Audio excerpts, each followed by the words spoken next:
Hello everyone, आप सभी का हमारे एच के अकेडमी चैनल में बहुत बहुत स्वागत है। और आज हम बात करने वाले हैं ज्योग्राफिकल थॉट में एक काफी इंपॉर्टेंट टॉपिक के बारे में, development of geographical knowledge during ancient, यानी जो एंशंट टाइम पीरियड था उसमें आपके दो काफी इंपॉर्टेंट जो आपके स्कूल्स रहे हैं तो उनके बारे में हम डिस्कस करेंगे। आज सिर्फ हम ग्रीक्स के बारे में जानेंगे, जो आपके ग्रीक थे या फिर आपके जो यूनानी जो स्कॉलर थे उनके बारे में जानेंगे कि उन्होंने एंशिएंट टाइम में किस तरीके से जो आपके ज्योग्राफिकल नॉलेज है उसका डेवलपमेंट किया, किस तरीके से नए नए जो अप्रोचेस थे उसको हमारे सामने लाया, किस तरीके से एक ज्योग्राफी को एक अलग एस्पेक्ट या एक अलग सब्जेक्ट के रूप में इन्होंने डेवलपमेंट किया। तो सबसे पहले हम बात करेंगे ग्रीक स्कॉलर में कि आपका जो एंशिएंट टाइम पीरियड है वो कब से कब तक शुरू होता है। ये आपको ध्यान रखना है, काफी इंपॉर्टेंट है एंशिएंट टाइम पीरियड का। तो जो एंशिएंट टाइम के पीरियड का जो पहला काल है या फर्स्ट उसका जो पीरियड है वो कब से कब तक है, 600 बीसी टू 380। ये आपको ध्यान रखना है। यूनानी और रोमन भूगोलवेताओं का काल इसको कहा जाता है, यानी 600 बीसी से आपका 380 तक यूनानी और रोमन भूगोलवेताओं ने ज्योग्राफी को डेवलपमेंट करने में काफी अहम भूमिका निभाई थी। इसके बाद आता है आपका एंशिएंट ग्रीक ज्योग्राफर्स जो है या फिर यूनानी जो भूगोलवेता है वो कौन है। तो भूगोल की सभी शाखाओं को अच्छी प्रकार से स्थापित किया, भूगोल के विकास की 3 संबंधित क्रियाएं बताई। यानी जो आपके ग्रीक जो स्कॉलर्स थे या फिर ज्योग्राफर्स थे उन्होंने जो ब्रांचेस थी भूगोल की उसको काफी अच्छे से डेवलप किया। और इसके साथ साथ उन्होंने बताया कि भूगोल का जो डेवलपमेंट है वो उसमें 3 प्रोसेस इंपॉर्टेंट है, उसमें 3 जो क्रियाएं हैं, 3 प्रोसेस जो है वो काफी इंपॉर्टेंट है। सबसे पहले क्या है, एक्सप्लोरेशन यानी अन्वेषण करना। दूसरा क्या है, मानचित्रण, चार्टिंग एंड मैपिंग। और तीसरा क्या है, परिकल्पना, हाइपोथेसिस या फिर स्पेक्यूलेशन। अब यहाँ पे हम बात करते हैं कौन कौन से अहम जो आपके यूनानी जो भूगोलवेता है या फिर ज्योग्राफर्स हैं जो क्या है जिन्होंने ज्योग्राफी के डेवलपमेंट में काफी अहम भूमिका निभाई है। तो होमर है, थेल्स महोदय है, एनेक्सिमेंडर है, हिकेटियस है, हेरोडोटस है, अरस्तु है, थियोफ्रास्टस है, इरोटिस्थेनीस है, पोलिबियस है, हिप्पार्कस है, पोसिडोनियस है। ये सभी के सभी जो है वो क्या है, यूनानी विद्वान है। आप लोगों को ध्यान रखना है, काफी इंपॉर्टेंट है ये क्वेश्चन। और यहाँ से क्वेश्चन पूछा भी जाता है कि आपको 3 ऑप्शन दे देगा मैच करने के लिए और उसमें से आपको बताना होगा कि कौन सा इसमें से यूनानी स्कॉलर है या नहीं है, कि कौन से जो आपके यूनानी ज्योग्राफर्स हैं वो रहे हैं, या फिर आपको रोमन्स आनी और आपको जो रोमन्स हैं उनके बीच में दे देंगे नाम और उनमें आपको आइडेंटिफाई करना है कि कौन से यूनानी जो स्कॉलर्स हैं जिन्होंने ज्योग्राफी में कंट्रीब्यूशन दिया है उसके डेवलपमेंट में। तो आपको फिर से मैं एक बार रिमाइंड करा देती हूँ, थेल्स महोदय है, एनेक्सिमेंडर है, हिकेटियस है, हेरोडोटस है, अरस्तु है, थियोफ्रिस्ट है, इरोटिस्थनीस है, पोलिबियस है, हिप्पार्कस है, पोसिडोनियस है और होमर है। इनमें से देखो, इनमें से जो आपके हिकेटियस है इन्हें फादर ऑफ ज्योग्राफी कहा जाता है, ये आपको ध्यान रखना है। हेरोडोटस को फादर ऑफ हिस्ट्री कहा जाता है, ये भी आपको ध्यान रखना है। इरोटिस्थनीस ने ज्योग्राफी टर्म सबसे पहले दी थी, ये आपको ध्यान रखना है। टर्म की जब बात आती है तो ये टर्म किसने कॉइन की थी ज्योग्राफी, ये आपके इरोटिस्थनीस ने की थी। और आपका जो ज्योग्राफी के फादर है वो किसे कहा जाता है, हिकेटियस को कहा जाता है। काफी जो बुक्स है उसमें क्या दिया जाता है, जो फादर है वो इरोटिस्थनीस को माना जाता है, जो कि गलत है।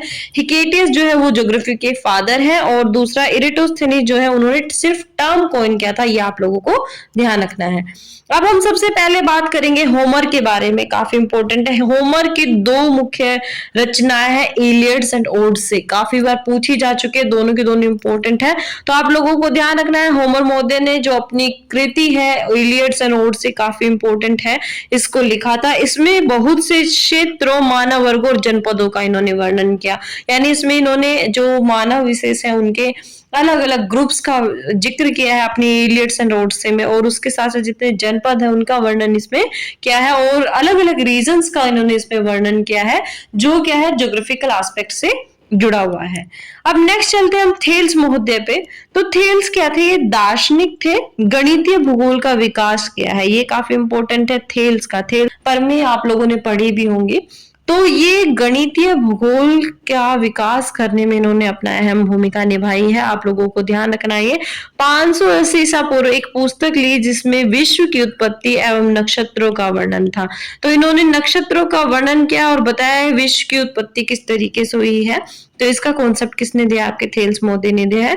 इसी से गणितीय भूगोल की शुरुआत मानी जाती है। यानी जो थेल्स ने अपनी बुक लिखी थी 500 ईसा पूर्व में, उसमें विश्व की उत्पत्ति और नक्षत्रों का वर्णन दिया और साथ ही गणितीय भूगोल का विकास किया।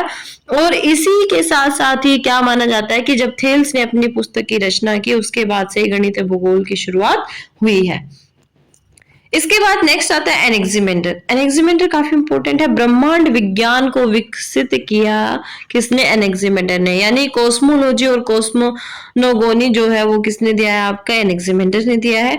इसमें ब्रह्मांड उत्पत्ति के सिद्धांत, यानी किस तरीके से आपका जो ये ब्रह्मांड है इसकी उत्पत्ति हुई है, कौन कौन से कारक रहे हैं, इन सब का वर्णन जो है वो किसने किया है? आपके एनेक्सिमेंडर ने किया है। इसके साथ पृथ्वी की उत्पत्ति की शुरुआत में जो पदार्थ था वह दिखाई न देने वाला था, बाद में यह दिखाई पड़ा। इन्होंने कहा कि अपनी पुस्तक में कि जो पृथ्वी की जिस पदार्थ से उत्पत्ति हुई है वो शुरुआत में दिखाई नहीं देता था, लेकिन अभी वर्तमान में वो दिखाई पड़ता है। पृथ्वी की उत्पत्ति का पता लगाया कि किस तरीके से पृथ्वी की जो उत्पत्ति हुई है या फिर ओरिजिन ऑफ द अर्थ किस तरीके से हुआ है, तो इसका पता किसने लगाया था? एनेक्सिमेंडर ने लगाया था। और पृथ्वी पर जीवोत्पत्ति के सिद्धांत का भी प्रतिपादन किसने किया था? आपके एनेक्सिमेंडर ने किया था। और सबसे इंपॉर्टेंट जो क्वेश्चन पूछा जाता है काफी बार, संसार का सबसे पहला मानचित्र निर्माता कौन था? एनेक्सिमेंडर था। ये आपको ध्यान रखना है, प्रीवियस ईयर में भी पूछा भी जा चुका है कि संसार का सबसे पहला जो मानचित्र था वो उसका निर्माण किसने किया था? तो एनेक्सिमेंडर ने किया था। इसके बाद आता है हिकेटियस मोदी। काफी इंपॉर्टेंट है ये, क्योंकि इनको ही फादर ऑफ ज्योग्राफी कहा जाता है। संसार का बसे प्रदेशों का सामान्य भौगोलिक वर्णन और प्रादेशिक आधार पर इन्होंने किया था। यानी ज्योग्राफिकल जो आपका डिस्क्रिप्शन है वो किसने दिया था? सबसे पहले सिस्टमेटिक वे से वो हिकेटियस मोदी ने दिया था और इसी वजह से इनको फादर ऑफ ज्योग्राफी भी कहा जाता है। और इसका वर्णन या डिस्क्रिप्शन जो इन्होंने दिया था वो किस बेसिस पे दिया था? रीजनल बेसिस पे दिया था। रीजनल जो आपका एक ब्रांच है, मैं आगे बताऊंगी जब डिस्कस करेंगे हम सिस्टमेटिक वर्सेस आपका रीजनल ज्योग्राफी का, तो उसमें हम देखेंगे कि क्या आपका रीजनल ज्योग्राफी टर्म है वो कहती है। तो प्रादेशिक आधार पर, अलग अलग प्रदेशों के आधार पर इन्होंने वर्णन किया था भूगोल का। इसके बाद प्रादेशिक भूगोल का आरंभ किसके थ्रू ही माना जाता है? हिकेटियस के थ्रू ही माना जाता है कि इन्होंने ही प्रादेशिक भूगोल का आरंभ किया था। अब इनकी पुस्तक काफी इंपॉर्टेंट है, ये प्रीवियस ईयर में पूछी जा चुकी है, इसलिए आगे भी पूछने के इसके चांसेस है। तो इन्होंने एक मेन पुस्तक लिखी थी पीरियड्स। तो ये पीरियड्स जो है वो 2 खंडों में लिखी गई है। पहले खंड में यूरोप का वर्णन है और दूसरे खंड में एशिया का वर्णन है। अगर आप अपर लेवल की तैयारी कर रहे हैं तो उसमें भी इस तरीके के क्वेश्चन आ सकते हैं कि पहले खंड में किसका वर्णन किया गया है और दूसरे खंड में किसका। तो पहला जो खंड था पीरियड्स का, उसमें यूरोप का वर्णन किया गया है और दूसरे में हिकेटियस ने किसका वर्णन किया है? एशिया का वर्णन किया है। अब इन्होंने क्या किया? एक मानचित्र का निर्माण किया और उस मानचित्र का क्या कौन सी जगह का था? वो मिलेट्स का मानचित्र। इस तरीके के क्वेश्चन आपके प्रीवियस ईयर में आप देखोगे, एमपीपीएससी का भी एग्जाम जिन बच्चों ने दिया होगा उसमें भी पूछा गया था इस तरीके का ही क्वेश्चन। अलेक्जेंड्रिया के ऊपर था कि उसकी गणना के आधार पर किसने इसका वर्णन किया था, ऐसे करके। तो ये आपको ध्यान रखना है कि मिलेट्स का जो मानचित्र है वो किसने बनाया था? हिकेटियस ने बनाया था। और पृथ्वी को वृत्ताकार तस्तरी माना था इसने, डिस्क शेप माना था पृथ्वी को। और उसने क्या माना कि पृथ्वी क्या है? वृत्ताकार तस्तरी के समान चपटी है। उसने ये नहीं कहा कि गोलाकार है, ये नहीं कहा था। आगे पहले जो जितने भी विचार चल रहे थे उसमें ये माना जाता था कि पृथ्वी गोल है, लेकिन इसने क्या कहा? नहीं, ये एक डिस्क शेप्ड है या फिर वृत्ताकार तस्तरी के समान चपटी है। इसके बाद नेक्स्ट आते हैं हेरोडोटस। काफी इंपॉर्टेंट है, इनको फादर ऑफ हिस्ट्री कहा जाता है, आप लोगों को ये ध्यान रखना है। एशिया माइनर, यूनान, एशिया और काला सागर के पास क्षेत्रों की यात्राएं की और भौगोलिक वर्णन किया उनका। इन्होंने कहां कहां पे यात्राएं की है? एशिया माइनर में यात्रा की है, यूनान में यात्रा की है, एशिया और काला सागर में इन्होंने यात्रा की है। और उसी के आधार पर इन्होंने ज्योग्राफिकल डिस्क्रिप्शन दिया है अपना। और एशिया एवं अफ्रीका को लाल सागर से अलग बताया। इसने क्या कहा कि जो आपका एशिया का पार्ट है और जो आपका अफ्रीका का पार्ट है, ये क्या है? लाल सागर के द्वारा अलग हुए। किए हैं। ये किसने बताया? हेरोडोटस ने बताया। सबसे इंपॉर्टेंट क्या है? नील नदी के का जो बाढ़ का मैदान है, नदी निक्षेप और डेल्टा का वर्णन किया। और ये वातावरणवादी विचारधारा वाले थे, या किस विचारधारा को मानते थे? डिटर्मिनिज्म की विचारधारा को मानते थे। काफी इंपॉर्टेंट है, ये ध्यान रखना है आपको। और इसके साथ साथ इन्होंने नील नदी पर डेल्टा का वर्णन किया था। ये आपको ध्यान रखना है, क्वेश्चन पूछा भी जा सकता है और प्रीवियस ईयर में पूछा भी गया है कि नील नदी के डेल्टा का वर्णन किसने किया, या डेल्टा शब्द को सबसे पहले किसने प्रोपाउंड किया था? तो वो आपके हेरोडोटस है, जिसने नील नदी के लिए इसका प्रयोग किया था। इस्तमस के आर पार पनामा नहर बनाने का सबसे पहला सुझाव भी किसने दिया था? आपका हेरोडोटस ने दिया था।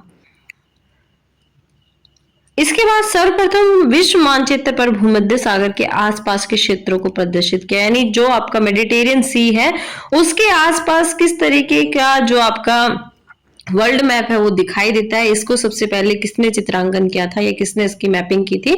तो हेरोडोटस महोदय ने इसकी पहले मैपिंग की थी। अब आता है एरिस्टोटल या फिर अरस्तु, पृथ्वी की गोलीय आकृति बताई। इसने क्या कहा कि पृथ्वी गोल है। डिस्क शेप्ड किसने बताई थी? आपकी जो हिकेटियस महोदय उसने बताई थी कि पृथ्वी जो है डिस्क शेप्ड है। लेकिन अरस्तु क्या मानते हैं कि पृथ्वी जो है वो गोलीय आकृति की है। पृथ्वी के कटिबंधों का वर्णन किया, यानी सबसे पहले जोन्स में बांटकर किसने वर्णन किया? अरस्तु ने किया था, या इन्होंने भी क्या है गणितीय भूगोल का विकास किया है। और ये क्वेश्चन प्रीवियस ईयर में पूछा भी गया था कि जो अरस्तु है वो किस ब्रांच से संबंधित है, या इन्होंने किसका सबसे ज्यादा डेवलपमेंट किया है? तो ये गणितीय भूगोल से संबंधित है, या फिर ये गणितीय जो सब्जेक्ट है उससे ज्यादा संबंधित है। आप लोगों को ध्यान रखना है, ज्योग्राफी की जगह इन्होंने मैथमेटिक्स में ज्यादा अपना जो अहम रोल निभाया है। तो आप लोगों को अगर क्वेश्चन में कभी भी पूछा जाता है तो गणित पर आपको टिक करना है अरस्तु को लेकर। इसके बाद आता है थियोफ्रास्ट। जन्म इनका कब होता है? 370 ईसा पूर्व में होता है। इन्होंने वनस्पति व जलवायु के संबंधों को परखा, यानी सबसे पहले बताया कि वनस्पति और जलवायु के बीच क्या है? एक रिलेशनशिप होता है। इसके बाद वनस्पतियों का तुलनात्मक वर्णन किया। इसके बाद कंपैरेटिव स्टडी की कि एक जगह की वनस्पति दूसरी जगह की वनस्पति से किस प्रकार भिन्न है, वहां पर किस प्रकार की वनस्पति मिलती है, यानी आपके उष्णकटिबंधीय क्षेत्र है तो वहां पर किस प्रकार की वनस्पति मिल रही है, जो आपके शीतोष्णकटिबंधीय क्षेत्र है वहां पर किस प्रकार की वनस्पति मिल रही है। तो इस तरीके का जो कंपैरेटिव एनालिसिस है वो करने का जो काम है सबसे पहले किसने किया था? आपका थियोफ्रास्ट ने किया था। इसके साथ साथ वनस्पति भूगोल का आरंभ किया। इन्होंने ऐतिहासिक भूगोल में भी रुचि रखी है, यानी जो हिस्टोरिकल जो ज्योग्राफी है उसमें भी इन्होंने काफी अपना अहम योगदान दिया है। तो यहाँ पर सबसे इंपॉर्टेंट क्या आता है कि वेजिटेशन का कहीं पर नाम आता है तो किससे संबंधित है? आपका थियोफ्रास्ट से संबंधित है। हिस्टोरिकल डेवलपमेंट से नाम आता है तो वहां पर आपका हेरोडोटस जो है उन्होंने अहम भूमिका निभाई है। गणित का या मैथमेटिक्स का आता है तो वहां पर आपके थेल्स महोदय हैं और उसके साथ अरस्तु महोदय हैं, इन्होंने अपनी अहम भूमिका निभाई है। तो इनके नाम आपको ध्यान रखने हैं। और इसके बाद टर्म की बात आती है कि ज्योग्राफी टर्म किसने दिया है? तो वो किसने दिया है? एराटोस्थेनीज ने दिया है। इसके बाद अगर बात आती है कि फादर ऑफ ज्योग्राफी कौन है, तो वो कौन है? आपके हिकेटियस महोदय। तो ये 4-5 चीजें आपको ध्यान रखनी है जो प्रीवियस ईयर में पूछी जा चुकी है। इसके बाद आता है एराटोस्थेनीज, काफी इंपॉर्टेंट है और इसमें से क्वेश्चन बहुत ज्यादा बनते हैं। और मैंने आपको पहले भी बताया कि इसमें से इस बार भी एमपीपीएससी में क्वेश्चन आया था। सबसे पहले आता है गणितीय और खगोल शास्त्री है ये। इसके बाद साइनिस स्थान से पृथ्वी की परिधि की गणना की, ये इंपॉर्टेंट स्थान है, इसका ध्यान रखना है आपको कि कहां से पृथ्वी की गणना की थी? साइनिस से इन्होंने पृथ्वी की गणना की। पृथ्वी की परिधि की गणना करी और बताया कि ये कितनी है? 2.5 लाख स्टेडिया के आसपास है। और पृथ्वी की परिधि की गणना 86% तक इनकी ठीक थी, यानी वर्तमान में जो पृथ्वी की गणना की गई है परिधि की उसका 86% तक सही अनुमान लगाया एराटोस्थेनीज ने। संसार का एक मानचित्र ये बनाते हैं। उसके बाद ये काफी इंपॉर्टेंट है, ये आपको ध्यान रखना है कि 7 अक्षांश व 7 देशांतरों को किसने दिखाया था? एराटोस्थेनीज ने दिखाया था। इसके बाद मध्य अक्षांश को जिब्राल्टर मरुमध्य से गुजरता बताया। पृथ्वी के वर्णन के लिए ज्योग्राफी शब्द दिया। तो ये मैंने अभी आपको बताया कि सिर्फ इन्होंने टर्म दी थी या शब्द दिया था ज्योग्राफी, ना कि इनको फादर ऑफ ज्योग्राफी कहते हैं। बहुत सी बुक्स में आपको मिलेगा फादर ऑफ ज्योग्राफी इराटोस्थेनीज है, तो आपका गलत हो जाएगा अगर आप उसको टिक कर आए हैं, क्योंकि फादर ऑफ ज्योग्राफी कौन है? हिकेटियस है। और इराटोस्थेनीज ने सिर्फ शब्द दिया था ज्योग्राफी या फिर टर्म दिया था ज्योग्राफी। इनकी पुस्तक का नाम भी क्या था? ज्योग्राफिया था। उसके बाद सूर्य के उत्तरायण और दक्षिणायन का भी वर्णन किया कि सूर्य क्या करता है? उत्तर की तरफ जाता है और दक्षिण की तरफ जाता है। तो इसका वर्णन भी इराटोस्थेनीज महोदय ने किया है। नेक्स्ट आता है पोलिबियस। पोलिबियस महोदय काफी इंपॉर्टेंट है। भौतिक भूगोल में इनकी विशेष रुचि रही, यानी फिजिकल ज्योग्राफी जो है उसमें इन्होंने काफी काम किया है। इसके साथ साथ इन्होंने नदियों द्वारा अपरदन कर, यानी इरोजनल जो प्रोसेस है रिवर का, उसका इन्होंने वर्णन किया है। नदियों की बाढ़ों का, यानी जो आपके फ्लड आ रही हैं रिवर से, उनका इन्होंने वर्णन किया है। इसके साथ साथ डिपोजिशनल जो प्रोसेस है रिवर का, उसका इन्होंने वर्णन किया है। यानी निक्षेप द्वारा डेल्टाओं के वर्णन जो है उन्होंने अपनी बुक में लिखे हैं पोलिबियस महोदय ने। इसके बाद नेक्स्ट आता है आपका हिप्पारकस।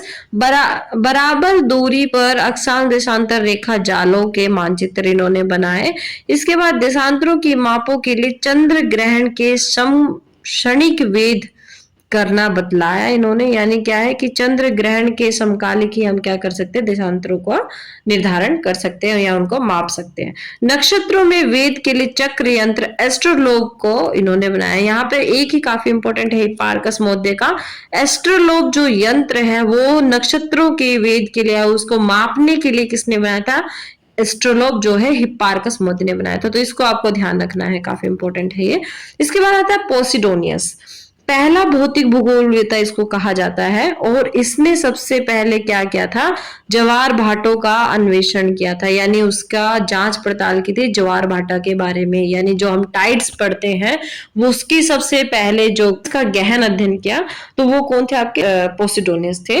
फिर क्राउन क्षेत्र में बजरियों की उत्पत्ति को खोजने का भी इन्होंने प्रयास किया है। इसके बाद आता है टालेमी। ये काफी इंपॉर्टेंट है, यहाँ से प्रीवियस ईयर में भी क्वेश्चन पूछे जा चुके हैं। मानचित्र कला और सामान्य भूगोल में काम किया, और मानचित्र कला में तो इनका काम काफी इंपॉर्टेंट है और इससे क्वेश्चन बने भी हैं पहले भी, तो आप लोगों को ध्यान रखना है। अलेक्जेंड्रिया का टालेमी के नाम से विख्यात था। अलेक्जेंड्रिया का टालेमी इसको कहा जाता था। और खगोलिकी में टालेमी के अन्वेषण ग्रंथ बहुत इंपॉर्टेंट है। नक्षत्रों के उदय और अस्त होने, गोधूली, ऋतु आदि का इन्होंने क्या बनाया था? कैलेंडर बनाया था। और पृथ्वी की ग्रह परिकल्पना, प्लेनेटरी जो हाइपोथेसिस है, वो भी इन्होंने देने का काम किया था। और इसके साथ साथ इन्होंने अपनी फेमस पुस्तक लिखी थी अल्मागास्ट। ये आपको ध्यान रखना है, टालेमी की जो पुस्तक है उसका क्या नाम है? अल्मागास्ट है, जो बहुत बार आपके ज्योग्राफी के पेपर में पूछी जा चुकी है। इसके बाद आता है यहाँ पर टालेमी के ही, जो मैंने अभी आपको बताया इंपॉर्टेंट बुक क्या है इसकी, अल्मागास्ट है। इसके साथ साथ ज्योग्राफी 8 वॉल्यूम में इन्होंने लिखी है।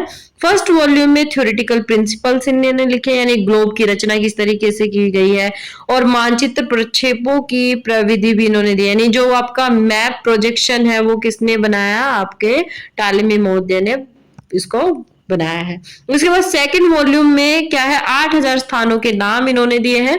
उनकी स्थिति निश्चित करने वाले अक्षांश और देशांतरों का वर्णन भी इन्होंने अपनी पुस्तक में लिखा है, जो ज्योग्राफी है इनकी 8 वॉल्यूम में। उसका जो सेकंड वॉल्यूम है उन्होंने 8000 स्थानों के नाम और उनके अक्षांश एवं देशांतरीय जो स्थिति है उसका भी इन्होंने निश्चित वर्णन किया है। तो इसीलिए टालेमी महोदय काफी इंपॉर्टेंट है वर्ल्ड मैपिंग में। इसके बाद आता है आपका टालेमी के और भी क्या क्या है जो खूबियां हैं जो उन्होंने ज्योग्राफी को डेवलप करने में हेल्प की है।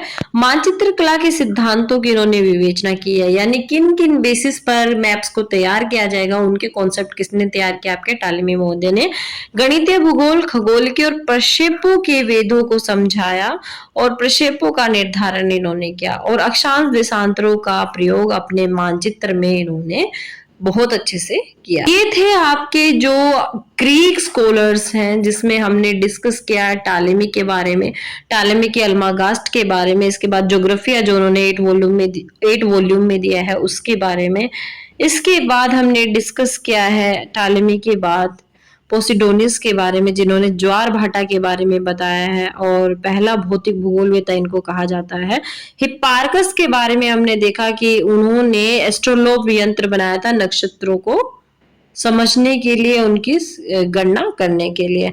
इसके साथ के बाद हमने पोलिबियस को देखा। पोलिबियस ने जो नदी के अपरदन और जो नदी के बाढ़ और निक्षेपण के जो कार्य हैं, डेल्टा निर्माण तक लेकर सारा प्रोसेस बताने का काम किया है और भौतिक भूगोल में इनकी रुचि रही है। इसके बाद हमने देखा इरेटोस्थेनिस काफी इंपॉर्टेंट थे, जिन्होंने क्या पृथ्वी की गणना करने का काम किया था और ये एमपीपीएससी में इस बार पूछा भी गया है असिस्टेंट प्रोफेसर के एग्जाम में। और 2.5 लाख स्टेडिया इन्होंने जो है इसकी दूरी बताई थी, पृथ्वी की परिधि कितनी बताई थी, 2.5 लाख स्टेडिया बताई थी, जो कि वर्तमान परिधि से 86% तक सटीक बैठती है, ठीक बैठती है। इसके साथ इन्होंने प्रसिद्ध पुस्तक भी लिखी थी जिसका क्या नाम था, ज्योग्राफिया था। इसके बाद थियोफ्रास्ट के बारे में पढ़ा है, यानी जहां पे वेजिटेशन ज्योग्राफी की बात आएगी तो वहां पे थियोफ्रास्ट का नाम जरूर लिया जाएगा। इसके बाद एरिस्टोटल या अरस्तु के बारे में बात किया, तो पृथ्वी को कटिबंधों में या जोन्स में बांटने का काम किसने किया है, आपके एरिस्टोटल ने किया है। फिर हेरोडोटस काफी इंपॉर्टेंट है, इन्होंने एशिया माइनर और काफी जगहों पर क्या पर इन्होंने यात्राएं की और उसका भौगोलिक वर्णन अपनी पुस्तक में किया।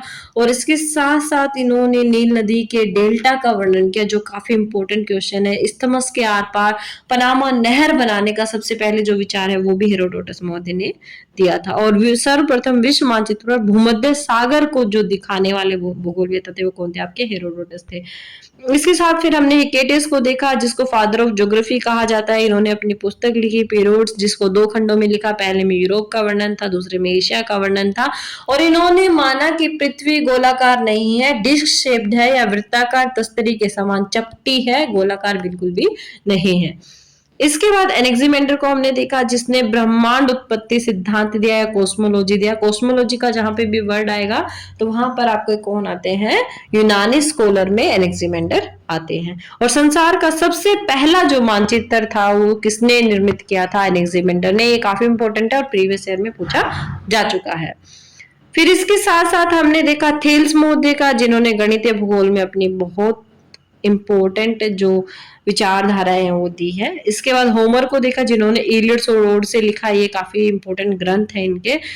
तो इस तरीके से आज हमने कवर किया है पूरा यूनानी जो स्कॉलर्स हैं उनको, और यूनानी ने क्या क्या एक्सप्लोरेशंस किए हैं, क्या क्या उन्होंने मैपिंग की है और क्या क्या स्पेकुलेशंस या परिकल्पना या हाइपोथेसिस दिए उनके बारे में। तो किसी का कोई क्वेश्चन है, कोई क्वेरी है तो वो मुझे कमेंट सेक्शन में भेज सकता है। आई होप आप सभी को समझ आया होगा। और अगर वीडियो आपको पसंद आई हो तो लाइक कीजिए, हमारे HK अकेडमी चैनल को सब्सक्राइब करना ना भूलें। मिलेंगे नेक्स्ट वीडियो में, जिसमें हम डिस्कस करेंगे रोमन स्कॉलर्स को कि रोमन ने क्या क्या कंट्रीब्यूशन किया है ज्योग्राफी को डेवलपमेंट के लिए या ज्योग्राफी को आगे बढ़ाने के लिए। और इसके साथ साथ हम डिस्कस करेंगे एक एक स्कॉलर को कि रोमन में कौन कौन से स्कॉलर ने क्या क्या कंट्रीब्यूशन किया है। तो वीडियो अगर आपको पसंद आई हो तो प्लीज लाइक कीजिए और हमारे HK अकेडमी चैनल को सब्सक्राइब करना ना भूलें। मिलेंगे नेक्स्ट वीडियो में, तब तक के लिए थैंक यू।